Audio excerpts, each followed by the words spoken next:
When I first started dabbling with AI, I, I had the same questions as everyone else. Is this ethical? Is it helpful? Will it replace real artists? And at first, I thought of it like a washing machine or a calculator, just another tool. It's useful, sure, but was that enough to justify it?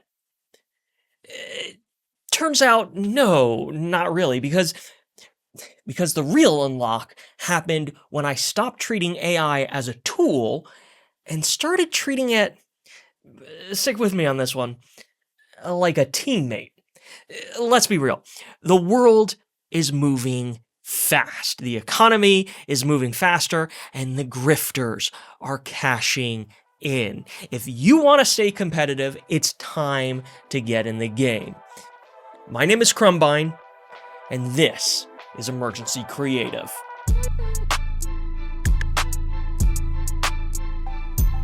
On a completely personal level, this was massive.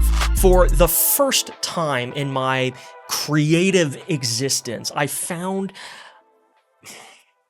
a partner who gave me consistent, constructive feedback, not shallow, looks good, or even the dreaded cute. It was actual critique that helped push me forward to improve. Don't get me wrong, it did take some finessing. Pro tip, always ask for no BS feedback plus ways to improve.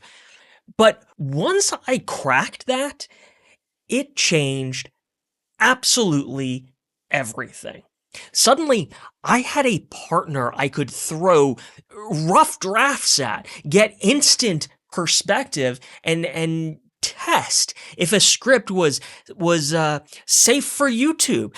I even was able to surface stronger hooks or alternative structures.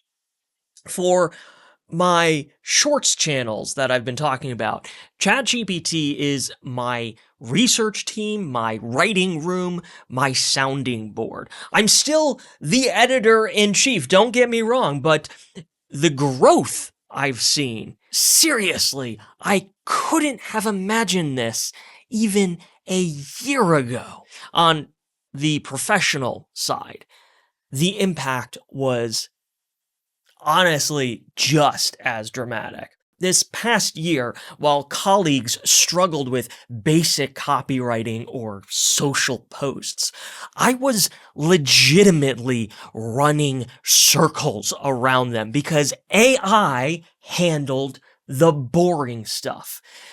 Drafting variations, polishing clunky sentences, mocking up frameworks, sorting and making sense of data.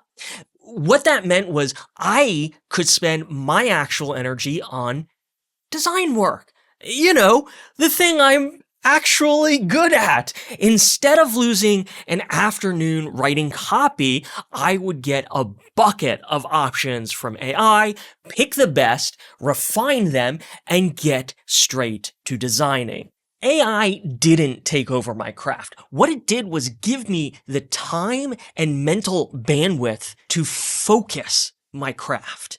Here's why this matters. If you treat AI like a tool, you just toss in instructions and expect an output. And if you're really lazy or really bad at your job, you don't even give the AI enough material to work with, resulting in that generic, crappy filler copy that reads like, well, AI.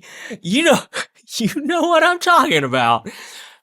But if you treat it like your teammate, your researcher, your writer's room, your creative collaborator, that is when the magic happens. You coach it, it can coach you, and suddenly you're in this feedback loop that pushes both you and your work farther than it's ever gone before. That is how you move beyond middling filler and onto something sharper, stronger, and honestly, way more creatively fulfilling without losing your mind. So if you're worried AI is coming for your job, I want you to try something different. Talk to it like a partner, a collaborator. Ask it to ask you questions. Demand better. Because the biggest creative unlock AI offers isn't shortcuts. It's collaboration.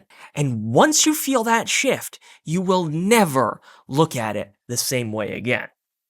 That's it for this one. Drop a comment on how you're using AI. Like and subscribe if you like liking and subscribing. And as always, stay creative, friends.